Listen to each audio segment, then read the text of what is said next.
Em julgamento no plenário virtual no último domingo, o Supremo Tribunal Federal formou maioria para proibir a remoção forçada de pessoas em situação de rua. A repórter Beatriz Manfredini traz os detalhes. Agora também há uma discussão, não é, Beatriz, sobre as ações de zeladoria que devem ser divulgadas com antecedência.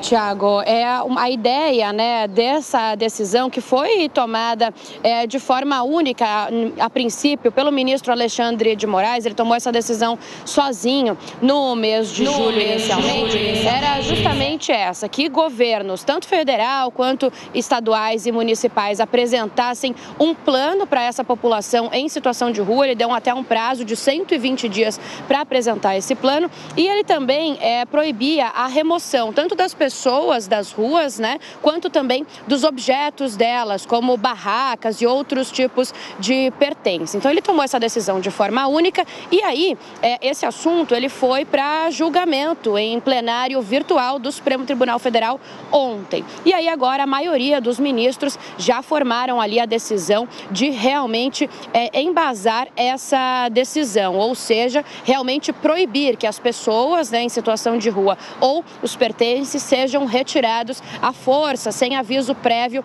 das ruas de todo o país. Quem votou até agora junto com o ministro Alexandre de Moraes, ou seja, reafirmando a decisão dele, foram os ministros Cristiano Zanin, Dias Toffoli, Nunes Marques, Rosa Weber e também a ministra Carmen Lúcia. Eles ainda têm até hoje, segunda-feira, para enviarem os votos de forma virtual. Mas então fica decidido que os municípios não podem mais remover à força as pessoas em situação de rua das vias públicas e também não podem retirar os pertences.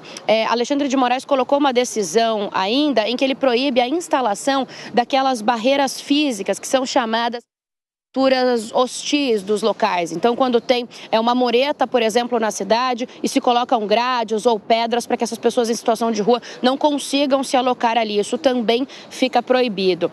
Quando começou a tomar essa decisão, Alexandre de Moraes atendeu a um pedido de dois partidos, o PSOL e também a Rede, e também a um pedido do Movimento dos Trabalhadores Sem Teto. Então, esses ministros do STF, eles têm até hoje ainda para enviarem os votos, mas a maioria já foi formada, o que quer dizer que essa decisão na prática, então, ela já está colocada, já vai passar a valer. Importante a gente dizer que o ministro nessa decisão determina também que as pessoas sejam avisadas antes das ações de zeladoria. Então, que os moradores, as pessoas em situação de rua, sejam avisadas previamente quando um serviço de zeladoria na cidade for passar, pedindo a retirada deles ou pedindo a retirada de pertences e o recolhimento de pertences. Eles têm que ser avisados. Eu conversei agora mesmo com o prefeito da cidade de São Paulo, Ricardo Nunes. Ele me disse que entende que a cidade de São Paulo já faz esse serviço, que faz o recolhimento de barracas apenas em último caso. Diz que São Paulo já atende essa decisão. Explicou que antes, então, são ofertadas as vagas de abrigo, vagas em hotéis, que há uma conversa com as pessoas,